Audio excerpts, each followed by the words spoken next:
그런가 하면 민주당에서 이 방송사업법을 과방위해서 단독 통과시켰고요. 이화영 수사검사 등의 탄핵을 추진하겠다라는 얘기도 나왔습니다.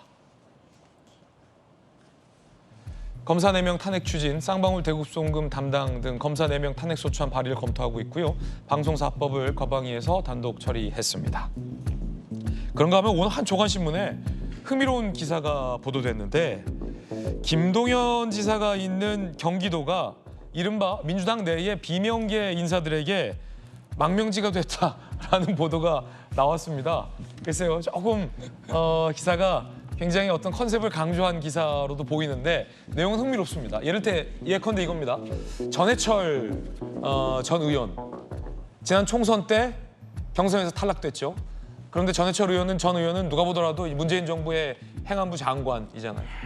김동연의 경기도에서 최근 도정자문위원회 위원장으로 위촉이 됐다.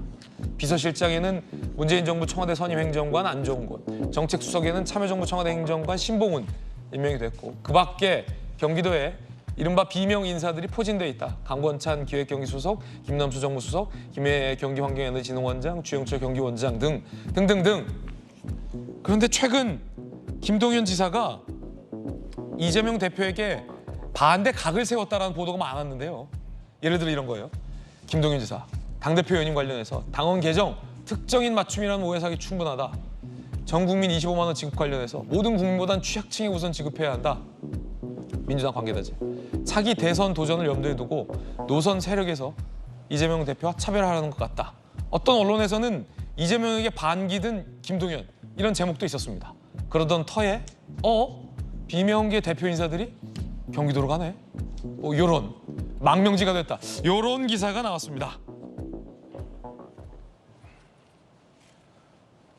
박수현 의원님은 망명 안 하셨으니까 해당이 안 되는데 어떻게 보세요?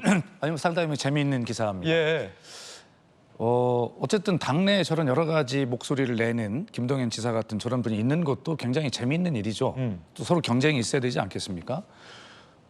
무슨 친윤 일색, 그다음에 그 친윤도 넘어서 찐윤 이렇게 불리는 그런 어떤 국민의힘의 모습도 안타깝지만 그거보다는 훨씬 민주당은 이런 모습이 낫죠. 그리고 우리 솔직히 말씀드려서 정치권에서 어떤 직업을 가지고 있는 사람들이 대개 보면 일하다가 놀다가 일하다가 이렇게 되지 않아요? 선거에 따라서. 그렇죠. 그렇다면 그런 때는 일자리를 또 찾아서 가는 것도 당연한 거고. 자연스럽다. 예, 또 그리고 또 어떤 당선된 어떤 지도자가 네. 그런 여러 가지 놀고 있는 동지들을 또 이렇게 일자리를 주는 것도 또 당연한 것이고. 놀고 있는 동지들. 그렇습니다. 그럴 수 있죠. 그 능력이 있는 사람을 적재적소에 활용하고 배치하는 그것은 자기 자신뿐만이 아니라 경기도 전체를 위해 행정을 위해서도 바람직한 일 아니겠습니까? 저는 굉장히 재미있게 읽었고 바람직한 일이다, 자연스럽다 이렇게 보면서 저 언론이 비명계의 망명지라고 썼는데 비명계의 유배지라고 쓰지 않은 것이 고맙다는 생각이 듭니다. 왜냐하면 유배지는 그렇죠. 쫓겨난 거죠. 유배를 보내는 거고 망명은 찾아간 거 아닙니까? 내가 찾아가는 거니까 다르죠. 하여튼 이때 되면 이런 기사들이 예. 스스로 많이 나오고 또 국민의힘도 전당대회를 앞두고 여러 가지 이제 기사들이 나오고 하는데 정치란 이렇게 또 이런 부분들이 자연스럽게 있을 수 있는 것입니다.